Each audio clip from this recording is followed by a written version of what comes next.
जय Hind cadets, welcome to भाभी भोर चैनल। आज हम social awareness and community development जो हमारा एनसीसी का टॉपिक है उसको उसके जो जितने इंपॉर्टेंट क्वेश्चंस पूछे जाते हैं ना पेपर में वो सारे के सारे कवर करवा दूंगा इसी एक वीडियो में। ठीक है, शुरू करते हैं। सबसे पहला सवाल आपसे पूछते हैं, what do you mean by social service and what are its aim. Social service होती क्या है और उसके उद्देश्य बता दो। ठीक है, तो ध्यान से सुनना, सोशल सर्विस क्या होती है। वीडियो एक बार में आपको याद होगी अगर आप पूरा कंसंट्रेट होगे पेशेंसली इस वीडियो को देखते हो तो। ठीक है, तो शुरू करें। सोशल सर्विस, देखो सोशल सर्विस एक वॉलेंटरी एक्टिविटी होती है। वॉलेंटरी एक्टिविटी समझ लो, अपने मर्जी से हम उसमें जाते हैं, जबरदस्ती नहीं हो रही। वॉलेंटरी एक्टिविटी होती है जो किसी इंडिविजुअल के द्वारा की जाती है या किसी ग्रुप के द्वारा की जाती है। Social service activity are those voluntary services undertaken by individual और a group of people. Clear हुआ इतना? आगे देखो, ये क्यों करते हैं activity. Any action taken by individual और group for the benefit of the society. Society के भले के लिए जो कोई काम किया जा रहा है वो किसके अंदर पे आएगा? सोशल सर्विस के अंदर पे। Social service activities are selfless service. बिल्कुल सेल्फलेस सर्विस होती है, बिना खुद का फायदा नुकसान देखे हुए जो काम किया जाता है ये। ठीक है, for the betterment of the members of society, हमारे के लोग हैं उन सबके भले के लिए। नेक्स्ट पॉइंट देखिए, by undertaking social services activities in NCC cadets become aware of the need of the society and thereby the aim of selfless service can be achieved। हमारी एनसीसी के अंदर पे भी हम सोशल सर्विस करवाते हैं, बहुत सारी सोशल सर्विस एक्टिविटीज होती हैं। तो इस को करने से क्या होता है, हमारे अंदर एक सेल्फलेसनेस, खुद को हमेशा बीच में रख के देखने वाली, ना देखने वाली जो प्रवृत्ति है वो हमारे अंदर जागती है कि मतलब दूसरों के भले के बारे में सोचना और सोसाइटी के जो मेन इश्यूज हैं वो सब हमें क्लियर हो जाते हैं। इतना समझ में आ गया? ये लिख लोगे सोशल सर्विस क्या होती है? ठीक है, बढ़िया। आगे देखो, methods of social work. Methods पूछे अगर आपसे तो आप लिखोगे social case work, social group work, community organisation. मतलब क्या हुआ इनका? सोशल केस वर्क एक इंडिविजुअल बंदा कोई कर रहा है सोशल सर्विसिंग, मैं 3-4 बच्चों को बुला के फ्री में पढ़ा रहा हूँ, ये चीज़ जो हुई वो सोशल केस वर्क हो गया। सोशल ग्रुप एक्टिविटी की, ग्रुप में गए बच्चे, वहाँ पे क्लीनलीनेस ड्राइव हमने की या पोलियो का वो अवेयरनेस कैंपेन कर दिया, तो ग्रुप वाला। या कम्युनिटी ऑर्गेनाइजेशन, पर्टिकुलर एक ऑर्गेनाइजेशन फॉर्म कर ली कि हम क्या करेंगे कि लोगों से पैसे वगैरह लेंगे और इनको बुक्स वगैरह या फूड वगैरह डिस्ट्रीब्यूट करेंगे, और एक ऑर्गेनाइजेशन फॉर्म कर ली। तो 2-3 तरीके से हम कर सकते हैं सोशल वर्क। समझ आ गया? मेथड्स लिख दोगे? अगला देखिए, types of social service activities. अब किस किस तरीके की सोशल सर्विस एक्टिविटीज हो सकती है? जैसे एजुकेशन, अभी बोला पढ़ा सकते हो आप किसी इंसान को, सोशल सर्विस हो जाएगी। Family welfare, medical care, family planning, nutrition, food वगैरह प्रोवाइड करवा रहे हो किसी को, मेडिकल असिस्टेंस, फर्स्ट एड वगैरह प्रोवाइड करवा रही हो किसी को, वो सब सोशल सर्विस के अंडर पे आता है। अगला देखिए, provide water and cooking, fuels, road, electricity, sanitation. इन सब के बारे में अवेयर भी कर रहे हो और अपनी तरफ से किसी के पास अगर ये चीज़ें नहीं है तो उनको प्रोवाइड करवा रहे हो। Old age support system, old age Holmes वगैरह होते हैं, वहाँ पे जाके उनकी हेल्प कर रहे हो। या पर्टिकुलर किसी ने अपना ही old age home organisation open कर रखी है। ठीक है, एम्प्लॉयमेंट, मतलब जॉब वगैरह के बारे में किसी को नॉलेज दे रहे हो। ठीक है, ये चीज़ हो गई। Social assistance, social security, care and protection. Clear हुआ ये कि जो अपनी गवर्नमेंट प्रॉपर्टी वगैरह है उनकी केयर प्रोटेक्शन वगैरह कर रहे हो, सोशल सर्विस ही है, सभी के लिए वो चीज़ है ना। हाउसिंग एंड रिहेबिलेशन, हाउसिंग वगैरह जैसे गवर्नमेंट स्कीम्स वगैरह होती है ना, पता नहीं होता लोगों को, तो उसके बारे में भी अगर आप लोगों को अवेयर करवाते हो कि हाउसिंग है, यहाँ रिहेबिलेशन हो सकता है, ये सब, तो that is also social service. Recreation, sports and social activities, कोई पर्टिकुलर वैकेंसी वगैरह कहीं पे निकल रही है स्पोर्ट्स कोटा वगैरह में, वो पता नहीं होता लोगों को, अब बता रहे हो तो एक तरीके की क्या है, सोशल सर्विस है। क्लियर हो गया है? लिख दोगे आराम से? बहुत बढ़िया। अब देखिए, वेरी इंपॉर्टेंट, ये क्वेश्चन बहुत बार मैंने पेपर में देखा है, इसको रट लेना, पता भी होगा ये। Social service activities that can be organised at NCC unit level, या इसको एक तरीके से और पूछते हैं कि social service activities done by NCC cadets. तो उसके अंदर पे आप क्या क्या लिखोगे? ब्लड डोनेशन ड्राइव होती है जैसे, tree plantation, construction and maintenance of roads, adult literacy, anti dowry drive, AIDS awareness campaign, eye donation pledges, village adoption, anti drug drive, area cleaning drive, pulse polio drive, लिख दोगे ये सारी? एक और बार मैं रीड कर देता हूँ, ध्यान से देखना। ब्लड डोनेशन, रक्तदान वाला। ट्री प्लांटेशन, पेड़ पौधे लगाने वाला। Construction and maintenance of roads, उनको कंस्ट्रक्ट करोगे, कहीं से टूट फूट रखी है उनकी सफाई वगैरह, ठीक है। एडल्ट लिटरेसी, पढ़ा रहे हो आप किसी को। एंटी डोरी ड्राइव, जो दहेज उसके खिलाफ अगर आपने अवेयरनेस फैलाई या वो। एड्स अवेयरनेस कैंपेन, एड्स के बारे में अवेयर कर लोगों को। आई डोनेशन की प्लेज ले रहे हो। विलेज कोई यूनिट वाइज अडोप्ट कर लेते हैं, वो विलेज अडोप्ट किया हुआ है। एंटी ड्रग ड्राइव, ड्रग के बारे में लोगों को अवेयर कर रहे हो। एंटी क्लीनलीनेस ड्राइव, कि अपने आसपास में स्वच्छता के बारे में लोगों को जागरूक कर रहे हो।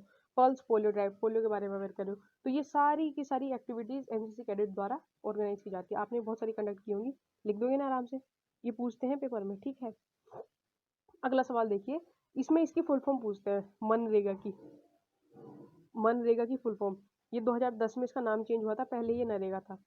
एक बार फुल फॉर्म सुन लो ध्यान से। मनरेगा, Mahatma Gandhi national rural employment guarantee act. Mahatma Gandhi national rural employment guarantee act, लिख दोगे इसको, ठीक है। इसमें सवाल आपसे क्या पूछेंगे, देखो, important rural development programmes in India. तो पेपर में पूछेगा कि any 5 rural development programme in India के बता दो। तो उसके अंदर पे आप इनमें से मैं काफी सारे बता रहा हूँ, कोई 5 अपने ध्यान में रख लेना। कि जो गांव है ना, रूरल एरिया, गांव के विकास के लिए गवर्नमेंट ने जो स्कीम चलाई है वो कौन कौन सी है। कोई 5 पूछता है, कोई 5 याद रख लेना। पहला जैसे मैंने बता दिया, मनरेगा, ठीक है। अगला है SGSY, स्वर्ण जयंती ग्राम स्वरोजगार योजना। बोलो, स्वर्ण जयंती ग्राम स्वरोजगार योजना, स्वर्ण जयंती ग्राम स्वरोजगार योजना। नेक्स्ट है, जैसे 5 याद रखना, कोई इनमें से है ना, पूछते हैं तो छाप देना। अगला देखिए, JGSY, ये है जवाहर ग्राम समृद्धि योजना, जवाहर ग्राम समृद्धि योजना। IAY, इंदिरा आवास योजना, इंदिरा आवास योजना, ठीक है। गांव में विकास के लिए सारी योजनाएं, ठीक है। NSAP, national social assistance programme, national social assistance programme, national social assistance programme. अगला देखिए, PMGSY, प्रधानमंत्री ग्राम सड़क योजना, प्रधानमंत्री ग्राम सड़क योजना। SGRY, संपूर्ण ग्रामीण रोजगार योजना, संपूर्ण ग्रामीण रोजगार योजना। NFWP, national food and work programme, national food and work programme. DPAP, drought prone area programme, drought prone area programme, drought होता है सूखा, ठीक है। DDP, desert development programme, DDP desert development programme. IWDP, integrated wetland development programme, integrated wetlands development programme, ठीक है। RGNDWM, Rajiv Gandhi national drinking water mission, Rajiv Gandhi national drinking water mission. CRSP, central rural sanitation programme. ये सारे programmes जितने हैं, कोई 5 आपके ध्यान देने चाहिए। अगर पूछे कि रूरल एरिया में डेवलपमेंट के लिए गवर्नमेंट कौन कौन से प्रोग्राम लगाए हैं, तो कोई 5 आप इसमें लिख देना, ठीक है। अगला क्वेश्चन देखिए, very important.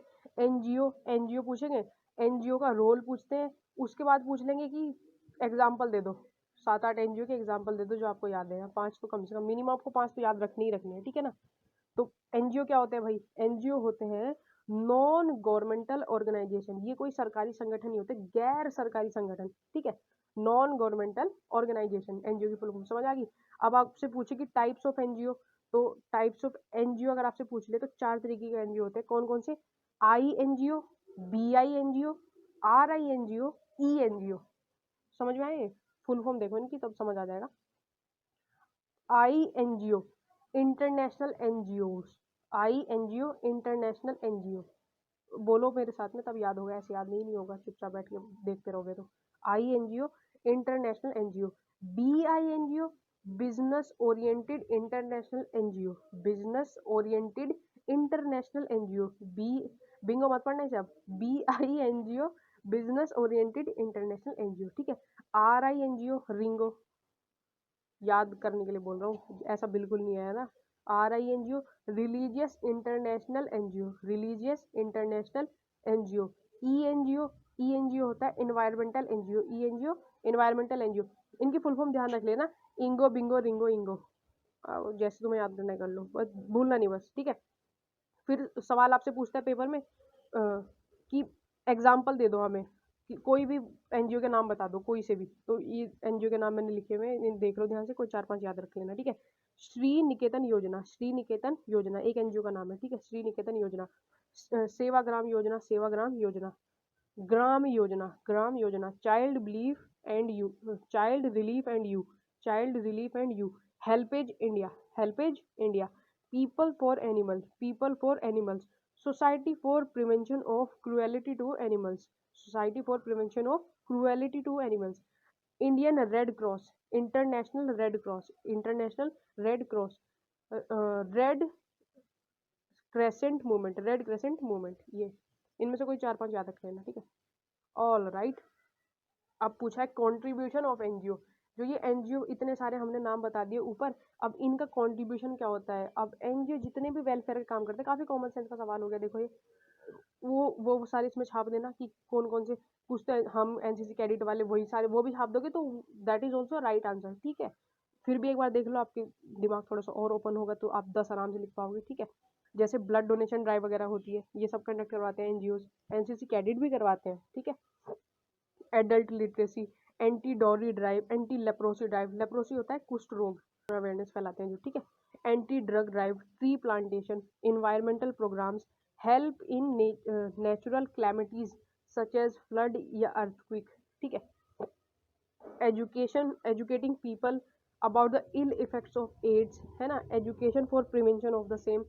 Family planning programmes, community development work, promotion of social equality, wildlife and animal care, human rights awareness campaigns, child care, polio eradication drive, uh, providing schooling facilities especially in remote villages, creating and providing health and hygiene infrastructure, cottage industries, है ना।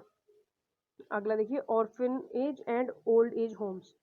तो ये basically वो चीज़ें हो गई जो NGO भले के काम हो गए, वो जो जो एनजीओ करते हैं। लिख दोगे ना आराम से, कोई भी 5-10 लिख देना, बहुत सारे बता दिए, ठीक है। अगला देखिए सवाल, that is also important question, contribution of youth in towards social welfare. कभी कभी ये क्वेश्चन पूछ लेते हैं बेसिकली, ठीक है। कॉन्ट्रीब्यूशन बता दो यूथ का, किसमें, सोशल वेलफेयर में, सोशल वेलफेयर में यूथ का कॉन्ट्रीब्यूशन, यूथ युवा का कॉन्ट्रीब्यूशन सोशल वेलफेयर में। तो उसमें आप लिखोगे जैसे leadership, community service, national and cultural integration, education and literacy, environment, health care and family planning, physical education and adventure training, old age care, watershed and wasteland development, watershed and wasteland development. कोई भी 4-5 लिखने होते हैं, ज़्यादा नहीं लिखने होते, ठीक है। ये सवाल पूछते हैं, बहुत बहुत बार देखा मैंने question. Family planning, family planning पूछेंगे, व्हाट इज फैमिली प्लानिंग, फिर पूछेंगे कि मेथड्स बता दो फैमिली प्लानिंग के। तो ये सवाल आएगा, 5 मार्कर पूछते हैं इसका। फैमिली प्लानिंग क्या होता है, एक बार डेफिनेशन देखो इसके ध्यान से। Family planning is defined as the voluntary responsible decision made by individual और couples as to the desired family size and timing of birth. Clear हुआ इतना सा, मतलब क्या हुआ, फैमिली प्लानिंग क्या होता है, एक रिस्पॉन्सिव डिसीजन होता है, एक रिस्पॉन्सिबल डिसीजन होता है। किसके द्वारा लिया जाता है जो डिसीजन, फैमिली के जो कपल्स होते हैं उनके द्वारा। क्या डिसीजन होता है, डिसीजन इस चीज को लेके होता है कि हमारा फैमिली साइज क्या होगा, एंड जो हमारे बच्चे हैं, किड्स हैं, उनके बीच में एज, टाइमिंग ऑफ बर्थ क्या रहने वाली है। ये डिसीजन, ये किसके अंडर आता है, फैमिली प्लानिंग के अंदर। क्लियर हुआ। फैमिली प्लानिंग के मेथड्स देखो, 4 मेथड है, ये आपको किसी भी तरीके से याद करने, क्योंकि ये सवाल पूछते हैं पेपर के अंदर, ठीक है। वासेटोमी, ट्यूबेटोमी, कॉन्ट्रासेप्टिव, ओरल पिल्स, ये चारों 4 बार रिपीट करोगे तो याद होंगे। बोलो साथ में, वासेटोमी क्या है, ये family planning methods, vasectomy, tubectomy, contraceptives, oral pills, vasectomy, tubectomy, contraceptives, oral pill. याद हुआ, खुद से बोल के देखो, 3-4 बार याद होगा, ठीक है। अगला और देखिए, वेरी इंपॉर्टेंट, ये सवाल भी पूछते हैं, drug abuse and drug trafficking. इसमें क्वेश्चन पूछते हैं टाइप्स ऑफ ड्रग्स, 3 तरीके के होते हैं ड्रग्स, टाइप्स ऑफ ड्रग्स आपसे पूछे, 3 तरीके के ड्रग्स होते हैं, ड्रग्स 3 तरीके होते हैं, कौन कौन से होते हैं, डिप्रेसेंट, स्टिमुलेंट्स एंड हेलोसिजेंस, हेलोसिजेंस, ठीक है। बोलो इन्हें, ये भी 4 बार बोलोगे तब याद होगा, ऐसे याद नहीं होता। Depressants, stimulants, hallucinogens, depressants, stimule stimulants, hallucinogens. ठीक है। DSH अगर पूछे 3 तरीके के ड्रग्स बताओ कौन कौन से होते हैं, डिप्रेसेंट होते हैं, स्टिमुलेटेंस होते हैं और हेलोसिजेंस होते हैं। अब होते क्या है मैंने एक्सप्लेन कर दूं, एक्सप्लेनेशन के लिए पूछता नहीं है लेकिन आपकी जानकारी के लिए बता देता हूँ। ठीक है।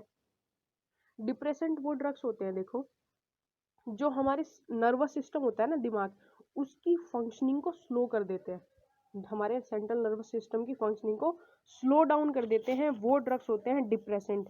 इसके अंदर पे कौन कौन से आते हैं, इसके अंदर एल्कोहल आ गया आपका, ओपियम आ गया, हीरोइन आ गया, ये सारे जो ड्रग्स होते हैं किसके अंदर आएंगे, डिप्रेसेंट के अंदर। क्लियर हुआ। स्टिमुलेट स्टिमुलेंट्स क्या होते हैं, स्टिमुलेंट्स क्या करते हैं, स्टिमुलेंट्स देखो ऊपर वाले ने डिप्रेशन ने क्या किया, सेंट्रल नर्वस सिस्टम की फंक्शनिंग को क्या किया, स्लो कर दिया। ये क्या करते हैं, उसको दी टेम्परेरी मतलब थोड़े से समय के लिए थोड़ा सा हाई कर देते हैं। इस वजह से इंसान थोड़ा सा अलर्ट एक्टिव सा महसूस करता है थोड़े टाइम के लिए। क्या करेंगे भाई, ये कौन से ड्रग करते हैं, स्टिमुलेंट्स, ये ड्रग्स होते हैं। इसके अंदर पे आपके आता है कैफीन, कॉफी इनटेक या कोला ड्रिंक्स या निकोटीन जो टोबैको के अंदर पे होता है, ये सारे इसके अंदर पे आते हैं, किसके अंदर, स्टिमुलेंट्स के अंदर। ये क्लियर हुआ। अब हेलोसिजेंस क्या होते हैं, ऊपर के दोनों साफ क्लियर। ठीक है। हेलोसिजेंस क्या होते हैं, हेलोसिजेंस हमारे दिमाग के परसेप्शन पे इफेक्ट करते हैं। हेलोसिजेंस वाले ड्रग्स जिस बंदे ने ले रखे होंगे मतलब उसको वो जैसा अपने दिमाग में इमेजिन कर रहा होगा, उसको अपने आसपास की चीजें सराउंडिंग वैसी ही लग रही होंगी। अब जरूरी नहीं है वो वैसी हो असली में, लेकिन उसको ऐसे फीलिंग आएगी कि ऐसा सब कुछ हो रहा है, वो उसकी परसेप्शन चेंज कर देता है, पूरा दिमाग डैमेज कर देता है अच्छे से। ठीक है। तो वो कौन करता है, हेलोसिजेंस। अब इसके अंदर पे धतूरा, कैटीमाइन, ऐसे हाई लेवल जो ड्रग्स होते हैं ये सब इसके अंदर आते हैं, धतूरा, ketamine, hallucinogens. 3 types of drugs जल्दी बताओ, depressant, stimulants, hallucinogens, stimulants, hallucinogens. Clear. All right. Next question देखिए, सिविल रेस्पॉन्सिबिलिटीज। इसमें एक लाइन देखो, ये the most important function of education is, fill in the blanks पूछते हैं। Most important function of education is human resource development. अगर आपसे पूछे मोस्ट इंपॉर्टेंट फंक्शन बताओ एजुकेशन का, तो आप बोलोगे human resource development, human resource development. Clear हुआ। All right. अगला क्वेश्चन आपसे पूछते हैं, सवाल कभी कभी पूछते हैं, ज़्यादा नहीं आता, बट एक बार सुन लो, ध्यान रहेगा तो। Education, explain the role of NCC in educating people to make use of public facilities and services. पूछ रहे हैं कि रोल बताओ एनसीसी का लोगों को एजुकेट करने के लिए, किसके लिए, पब्लिक फैसिलिटी और सर्विस जो होती हैं। ठीक है। पब्लिक फैसिलिटी और सर्विस के लिए लोगों को कैसे वो करते हैं, मतलब एनसीसी कैडेट का रोल बता दो एनसीसी का। तो देखो ध्यान से, the NCC unit identify a village preferably with the enrolment area. जो आपकी एनसीसी यूनिट है ना, जिस एरिया के अंडर आती है वहाँ पे एक गांव ढूंढेगी। ठीक है। फिर क्या है, यूनिस्ट the unit must establish liaisons with the local authorities. वहाँ पे जो लोकल अथॉरिटी वगैरह होंगी उनके साथ में कोलेबोरेशन करेगी कि हाँ भाई हम आपके गाँव में कुछ सुधार करना चाहते हैं। ठीक है। पब्लिक फैसिलिटी या सर्विस देना चाह रहे हैं जैसे हम आपको कुछ, है ना। The unit should create a good relationship with the leader. उस गांव का कोई प्रधान वगैरह हुआ या सरपंच वगैरह हो गया, उसके साथ में अच्छे से रिलेशन बना लो ताकि ठीक से कर सको काम। The unit should study the problem of that area. अब उस गांव में परेशानी क्या है वो स्टडी करो कि किस तरीके की दिक्कत आ रही है, भाई आपके गांव में क्या प्रॉब्लम है, वाटर नहीं आता या गार्बेज ज़्यादा हो रखा है या किसी भी तरीके की प्रॉब्लम है, वो आइडेंटिफाई करो। The people of that area should be motivated to solve their problems. उसके बाद क्या करना होगा, ये उस एरिया के जो लोग हैं उनको मोटिवेट करो, अवेयर करो कि भाई देखो ये प्रॉब्लम सॉल्व की जा सकती है अगर आप सब हेल्प करें हमारी, और हम आपकी हेल्प करने के लिए तैयार हैं। उनको मोटिवेट कर दिया। The people should be convinced that the work for the benefit of the people. उनको कन्विंस करो इस बात को लेके कि ये काम जो आप करोगे सबके भले के लिए, आपका भला भी होगा और सब लोगों का भी इससे भला होने वाला है। तो ये क्या हुआ, आपने उनको क्या किया, एजुकेट कर दिया। किस चीज़ को लेके, पब्लिक फैसिलिटी और सर्विस को लेके। ये प्रोसेस समझ आ गया एनसीसी वालों का, बढ़िया। कभी कभी पूछते हैं, ध्यान रख लेना, वेरी इंपॉर्टेंट। देखो अब आया ना सवाल, ये भी पेपर में आता है, छपेगा बिल्कुल क्वेश्चन। सबसे पहले पूछेगा एड्स, एड्स क्या होता है, उसके बाद ये स्प्रेड कैसे होता है, फिर पूछेगा कि इसको रोकने के तरीके बता दो। क्लियर हुआ था ना। फिर एक क्वेश्चन और पूछ लेते कभी कभी कि यूथ यूथ जो होता है ना उसका रोल बता दो इसे कम करने के अंदर। तो वो जो इसके रोकने के तरीके हैं, अगर यूथ वो सब कुछ फॉलो कर ले तो हो गया, मतलब रुक जाएगा, कोई दिक्कत नहीं हो जाएगी। क्लियर हुआ। छाप दो इसको, पढ़ते हैं फटाफट से, समझ लो, ध्यान रह जाएगा। एड्स की फुल फॉर्म देखो, 4 बार बोलोगे याद होगी, पहले से याद है तो वेरी गुड, ठीक है। AIDS stands for acquired immunodeficiency syndrome, बोलो मेरे साथ में, acquired immunodeficiency syndrome, acquired immunodeficiency syndrome, ठीक है। अब स्प्रेड कैसे कैसे होता है, 4 तरीके से होता है, sexual transmission, blood transmission, using infected needle और syringes, mother to child transmission during pregnancy. Clear हुआ? दोबारा बोलता हूँ, बोलो साथ में, sexual transmission, blood transmission, sharing of infected needles और syringes, mother to child transmission, mother to child transmission, 4 तरीके से होता है। अब रोकने के तरीके पूछेगा इसी को, ये 4 तरीके, मतलब किसी भी तरह 4 तरीकों को रोक लो, हो जाएगा, मतलब एड्स रुक जाएगी, कोई दिक्कत नहीं। अब पढ़ो, देखो ध्यान से, measures to prevent AIDS, measures क्या आएगा, avoid sex with more than one partner, ठीक है भाई, अवॉइड करो, तो पहले वाला सेक्सुअल ट्रांसमिशन से होता है, तो सेक्सुअल अगर ट्रांसमिशन नहीं होगा तो एड्स रुक जाएगी, कहने का मतलब समझ रहे हो। ये 4 तरीके मैंने क्या बताए ऊपर कि how does H I V या एड्स स्प्रेड, स्प्रेड कैसे होता है, इन 4 तरीकों से स्प्रेड होता है, सेक्सुअल ट्रांसमिशन से होता है, स्प्रेड होता है, ब्लड ट्रांसमिशन से स्प्रेड हो जाता है, इन्फेक्टेड निडल या सिरिंज अगर आप यूज करते हो तो ट्रांसफर हो जाता है, मदर से बच्चे के अंदर पे ट्रांसफर हो जाता है। अगर हमें इसको रोकना है तो ये 4 चीजें रोकनी पड़ेंगी, मेरी बात समझ रहे हो। तो 4 चीजें रोकने के लिए सबसे पहले जैसे avoid sex with more than one partner, अपना सेक्स एक ही पार्टनर रखिए, उससे ज़्यादा नहीं। और अगर in condition if you are having more than one, तो आप अच्छे से कॉन्ट्रासेप्टिव वगैरह को बढ़िया से यूज़ करिए, उसकी नॉलेज आपको अच्छी होनी चाहिए। क्लियर हुआ? सेकंड देखिए, ब्लड ट्रांसमिशन, ब्लड से होता है, ब्लड से कैसे होगा, सपोज एक्सीडेंट हो किसी बंदे का, उसको खून चढ़ा और खून चढ़ गया इन्फेक्टेड, तो क्या करो, अगर किसी को ब्लड चढ़ा रहे हो उससे पहले उसकी अच्छे से जांच करो, checking all the blood and blood products of for HIV infected before transfusion, उसको चढ़ाने से पहले, किसी को ट्रांसफ्यूज करने से पहले उसकी चेकिंग कर लो पहले से ही। सेकंड वाला रुक गया, ठीक है। अब किससे होता है, इन्फेक्टेड निडल और सिरिंज से, अवॉइड यूजिंग इन्फेक्टेड निडल और सिरिंज, खत्म, use fresh needles and syringes, हो गया, क्लियर हुआ तेरा। अगला देखिए, मदर टू चाइल्ड, इसमें क्या करना होगा कि आपको medicine, take proper medicine during pregnancy, इतना क्लियर हुआ, लिख दोगे पेपर में, कोई दिक्कत नहीं, ठीक है। अब इसमें रोल ऑफ यूथ का पूछेगा अगर आपसे, तो ये बहुत लंबा आंसर है, इसको पढ़ने की जरूरत नहीं है। अगर आपसे ये सवाल भी पूछ लेना, role of youth in preventing HIV और एड्स, तो आप ये 4 ही ऑप्शन लिख देना कि अगर यूथ एक से ज़्यादा सेक्स पार्टनर ना रखे तो हो सकता है। दूसरा, अगर वो क्या बोलते हैं, ब्लड जो भी है उसको टेस्टिंग के बाद ही खुद को चढ़वाए या किसी और को चढ़ाने दे तो रुक सकता है। तीसरा कि वो इन्फेक्टेड सिरिंज वगैरह का यूज़ बिल्कुल ना करे। तो अगला कि वो उसके लिए अवेयर रहे, रेगुलर चेकअप के लिए जाता रहे, अगर मतलब उसके लिए प्रेगनेंसी के दौरान हो रहा है तो उसको रेगुलर चेकअप करके लेके जाने चाहिए आपको, ताकि उसकी मेडिसिन वगैरह रेगुलर होती रहे। क्लियर हुआ? लिख दोगे चारों भी, तो इसे पढ़ने की जरूरत है नहीं हमें, देख लिया। अच्छा, यूथ में एक पॉइंट और लिख लेना लास्ट में कि यूथ का ये भी रोल है कि वो अवेयर करे लोगों को, 5 पॉइंट लिख देना ना इसमें, एक पॉइंट और लिखोगे कि वो अवेयर करे लोगों को कि जो HIV एड्स होता है वो हाथ मिलाने से या एक दूसरे कपड़े शेयर करने से, यूटेंसिल शेयर करने से, है ना, एक टॉयलेट यूज़ करने से या इंसेक्ट वगैरह काटने से, इन सारी तरीके से नहीं फैलता है ना, इस बारे में लोगों को अवेयर करें। क्लियर हुआ? ये एक एक क्वेश्चन पूछते हैं आपसे, इतना साफ हो गया? साफ मतलब बिल्कुल दिमाग में लॉक कर लो, बोलना नहीं पेपर तक, ठीक है। अगर आपसे पूछे हाशिम कम्युनिटी किससे रिलेटेड है, तो हाशिम कम्युनिटी BPL फैमिलीज को आइडेंटिफाई करने के लिए थी, बिलो पॉवर्टी लाइन फैमिलीज जो डाली गई है ना लिस्ट में, BPL फैमिलीज, उनको आइडेंटिफाई करने के लिए कौन सी कमेटी बिठाई गई थी, हाशिम कमेटी, ठीक है। Again last question but very important, आपसे सवाल पूछेगा कि what are the causes of cancer, cancer की कॉज बताओ, फिर उन्हें रोकने के तरीके बता दो, और बता दो फिर टाइप्स ऑफ कैंसर। क्लियर हुआ? 3 सवाल, तीनों सवाल ये पूछे जाते हैं, 10 नंबर में आता है ये तो, कि टाइप्स ऑफ कैंसर बताओ, वो बताओ क्या बोलते हैं, कॉज बताओ कैंसर के, और उन्हें प्रिवेंशन के तरीके बता दो। ये 10 मार्कर क्वेश्चन है आपका, ठीक है। पढ़ते हैं हम ध्यान से, कॉजेज ऑफ कैंसर, क्वेश्चन समझो, कॉज कॉज किस तरीके से होता है कैंसर। अब देखो, प्रोलॉन्ग्ड च्यूइंग ऑफ टोबैको, पान मसाला वगैरह, प्रोलॉन्ग्ड च्यूइंग मतलब बहुत ज़्यादा अमाउंट में आप चबा रहे हो ये सारी चीज़ें, तो हैवी स्मोकिंग, बहुत ज़्यादा स्मोकिंग करना, एक्सेसिव ड्रिंकिंग ऑफ एल्कोहल, बहुत ज़्यादा एल्कोहल इंटेक ले रहे हो तो poor oral hygiene, इनएडिक्वेट dental care, brush वगैरह नहीं करते। ओरल हाइजीन होता है अपने मुंह का ध्यान रखना, तो अगर आप ब्रश वगैरह नहीं करते, पूरा फ्रेश नहीं रखते अपने माउथ को, तो ठीक है। एयर एंड वाटर पोल्यूशन के थ्रू हो सकता है। Deficiency of balance diet proper नहीं मिलती, किसी चीज़ की कमी होगी बॉडी में तो हो सकता है, ठीक है। अब पूछे कि ये तो कॉज हो गए, है ना। एक सवाल इसके उल्टा पूछ ले कि अब बचे कैसे। अब इनके आगे मना कर दो कि डोंट क्वी, कि इससे बचे कैसे, प्रिवेंशन अगर आप पूछ ले कैंसर की, तो don't chew tobacco for and pan masala, खत्म। डोंट डू हैवी स्मोकिंग, खत्म।